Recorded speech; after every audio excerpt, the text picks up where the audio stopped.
पारस, क्या अब ये स्टोरी ठंडी पड़ गई, खत्म हो गई अभी के लिए, या फिर साल 2 साल का नजरिया लेकर के छोड़ दें? क्योंकि अब तो कहानी यहाँ पर भी अलग अलग आने लगी है, एचएल को लेकर के राय बदल गई सबकी। अब क्या करें सर, जीआरएससी पहले? सर देखिए, एक बेसिक बात कर लेता हूं आपसे, थोड़ा सा फंडामेंटल व्यू ले लेते हैं पहले। आईटी में हम क्यों मंदे हैं? क्योंकि आईटी है सर्विस प्रोवाइडर। सर्विस प्रोवाइडर की जरूरत खत्म हो जाएगी, कंपनियां खत्म हो जाएंगी, इस कारण से। डिफेंस में हम प्लस क्यों है? सर मैन्युफैक्चरिंग है, गवर्नमेंट का इंटरेस्ट है, ईयू के साइड से ऑर्डर बुक धीरे धीरे डेवलप होती हुई दिख रही है, यूएस ट्रेड डील जब भी होगी टेक्नोलॉजी शेयरिंग भी होगी, and need of the hour है। तो क्यों नहीं चलेगा डिफेंस, मुझे समझ में नहीं आता। सर कल एक न्यूज आई थी एचएएल को लेके कि उनका एक तेजस क्रैश हो गया था, इसलिए सारे ग्राउंड हाँ, हो वो गए कहा थे। कि क्रैश नहीं हुआ, वो क्लैरिटी आ गई हाँ, सर उसको लेकर के। जी तो जी। वो ठीक है सर, मतलब टेक्निकल ग्राउंड्स पे थोड़ा सा सेलिंग प्रेशर आ रहा है, बट कंपनी नहीं खत्म हो रही है। जीआरएससी के साथ भी सेम चीज कहूंगा सर, कंपनी नहीं खत्म हो रही है, कंपनी में ताकत है। अनसर्टेन टाइम्स में we should park our funds in the companies which can actually generate returns. इनको ऑर्डर मिले जा रहा है, ये क्यों नहीं करेंगे जनरेट रिटर्न्स? मैं कहता हूं भाव नहीं चलेगा, मत चलने दीजिए। आपको वैल्यूएशन कंफर्ट इतना आ जाएगा कि कोई भी फंड हाउस का भी आएगा, हाथ के हाथ उठा के ले जाएगा। तो जीआरएससी इन लेवल्स में भी अट्रैक्टिव लगता है। जैसे ही बाउंस बैक दिखाएगा मार्केट के साथ, अब लेवल और चेंज हो रहा है, 2940 तक का मूवमेंट आपको करता हुआ दिखा सकता है, और उसके बाद 3520 तक का दिखा सकता है। कोई भी कारण नहीं दिख रहा है जीआरएससी में मंदी के कारण या ट्रेड बनने का। ठीक है मैम, अभी एचएल को लेकर के नया जो डेवलपमेंट आया है, मैं चाहूंगा उस पर आपकी टिप्पणी आपकी भी हो जाए। क्या करना चाहिए, क्या इस गिरावट में? कल आपने कहा था कि अभी दूर रहना चाहिए, आज रिकवरी आ रही है लोअर लेवल से। क्या ये सही लेवल है खरीदारी करने के लिए? जो एचएल की तरफ से क्लैरिफिकेशन आया है, आपका व्यू क्या है? तब तक सर आप पारस डिफेंस और बीडीएल पे आपका व्यू तैयार रखिएगा, और मैम एचएल के साथ आप बीएल ले लीजिएगा। जी मैम, संक्षिप्त एचएल जी, मैं एचएल पे 3500 का वेट करूंगी, और उस समय उससे एक बार रिव्यू करूंगी लेटेस्ट डेटा के साथ में। सो आई एम वेटिंग, 3500 ये आएगा, and I am waiting for that. ठीक है, तो आप ये अभी फ्रेश बाय के लिए नहीं, 3500 के ऊपर जब जाएगा तब उसके बाद खरीदेंगे, ठीक? और बीएल? बीएल जैसा है, जितना है होल्ड करके रख सकते हैं। समय लगेगा, समय है तो ही रखो, नहीं है तो छोड़ दो, आज ही छोड़ दो, क्योंकि अभी इसमें कुछ भी हुआ है। लेकिन अगर आप रख सकते हो कम से कम 3 क्वार्टर तो ठीक है। उससे कम के अगर आपका इरादा है कि ये पैसा बहुत सारा बना के देगा, then you are mistaken. Time है तो ही रखिए। आज भी ये 435 पर है। सो विद दिस स्टेटमेंट, अगर आप आज होल्ड कर जा रहे हैं तो 3 क्वार्टर होल्ड रखना है। फ्रेश खरीद सकते हैं कि नहीं? पार्ट्स में 435 की रेंज से लेकर के 415 की रेंज, 10 की रेंज में धीरे धीरे करके खरीदना है। खरीदो, कोई प्रॉब्लम नहीं है, but it gonna take time. Time है तो पैसा तो इसमें हाथ लगाइए, वरना कुछ और ढूंढ लीजिए। ठीक। सर आपका व्यू, आपको जो स्टॉक्स दिए गए सर? सर देखिए, थोड़ा सा डर लगता है जब एचएल के ऐसा सुनते हैं, बट जिस तरीके से बिहेव कर रहा है प्रॉब्ली आ भी सकता है। पारस डिफेंस में भी कुछ अच्छा नहीं होता हुआ दिख रहा है। पारस डिफेंस में भी फर्दर डाउनसाइड ही करता हुआ दिख रहा है।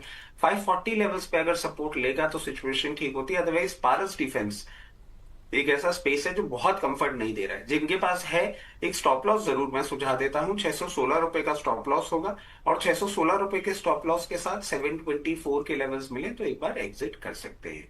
फिर आ जाते हैं बीडीएल पे। बीडीएल जिस तरीके से पोजीशनड है, बीडीएल भी कहीं ना कहीं लोअर लेवल पे सपोर्ट लेगा। यहां से जब यहां से अगर ये लेवल ब्रीच कर देता है मार्केट वॉलिटिलिटी के चलते, तो हो सकता है आपको 1080 लेवल्स भी दिखा दे। और हायर साइड की जहां तक बात है, हल्का सा सप्लाई आपको देखने को मिल सकता है 1381 लेवल्स पे।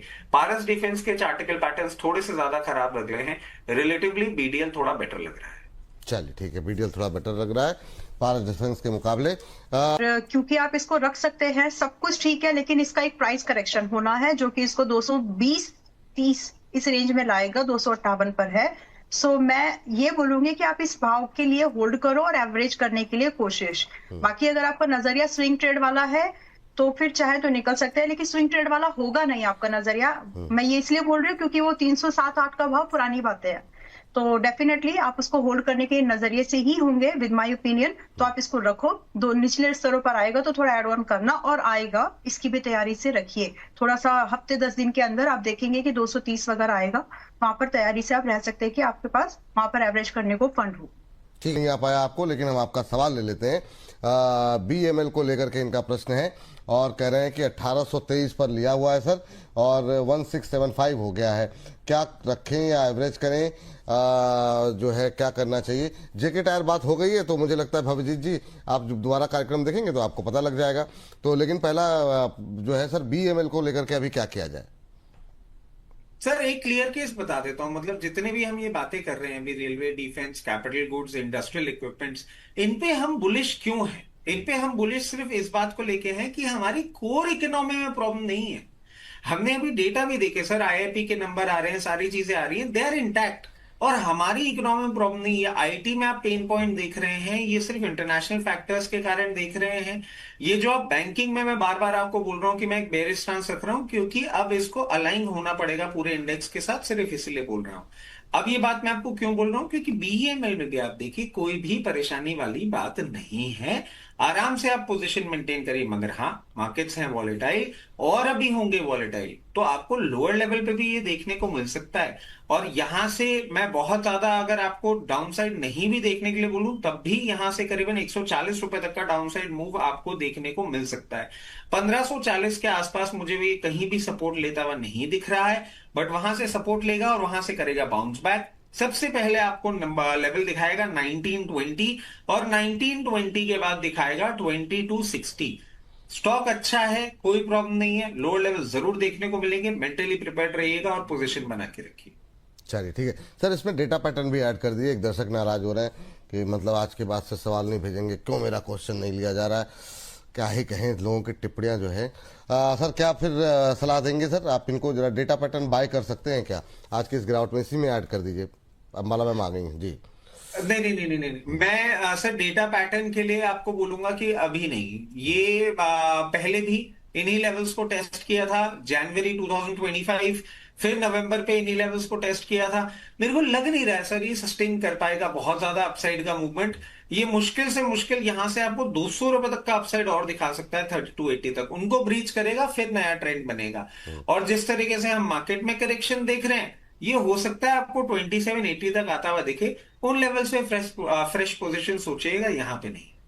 चलिए ये बात है।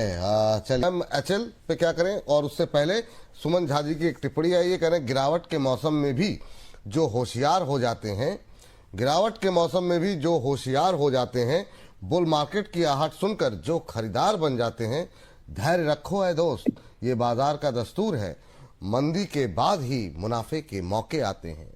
तो क्या बात है, बहुत शानदार। चलिए अद्भुत। अम्बाला मैम आपकी टिप्पणी। क्या बात है, बहुत बढ़िया था। रिको ऑटो स्टॉप लॉस नहीं हुआ है और ना ही टारगेट, तो इन बिटवीन ठीक है, 115 का स्टॉप लॉस है और 155 का पहला टारगेट। तो टारगेट या एसएल जो पहले है तभी निकलो, बाकी आपको निकलना है 123 पर तो आप निकल सकते हैं, क्योंकि 5-6 रुपए के मूवमेंट पर अगर आप इम्पेशंस हो रहे हो तो फिर मैं क्या ही बोलूं अभी। तो ठीक है, ना तो अभी इसका स्टॉप लॉस हुआ है रिको ऑटो को, ना ही टारगेट, तो आप अभी रुक सकते हैं। 123 रुपए पर है, 135 की बाइंग थी और 115 रुपए का आपका स्टॉप लॉस है। साथ में बस इतना ही। दूसरा स्टॉक कौन सा दिया था इन्होंने? HL मैम बाय क्या करना चाह रहे हैं ना, HL का तो मैं वेट कर रही हूँ। देखिए HL में 3500 के आसपास का वेट कर रही हूँ, और एक बार जब वो आ जाएगा तब मैं आसपास मार्केट में क्या नैरेटिव बन रहा है उसको लेकर के वो मैं एक बार जरूर स्टडी करूंगी। तो फिलहाल it is yet to hit 3500 to me at least, और जब वो आ जाएगा तब एक बार मैं इसको वापस से रिव्यू करना चाहूंगी। उस समय अगर आप लोग चाहें, जैसे 3500 आ जाए तो एक बार आप लोग चाहे तो पूछ सकते हैं, और ये आ जाएगा तो आप देख लीजिए कि आपको किस तरह से प्लानिंग करनी है तो निकल जाइए। फॉर नाउ आपको 400 450 पॉइंट नीचे और सस्ता तो कम से कम मिलेगा, बाकी 3500 पर मैं रिव्यू करूंगी।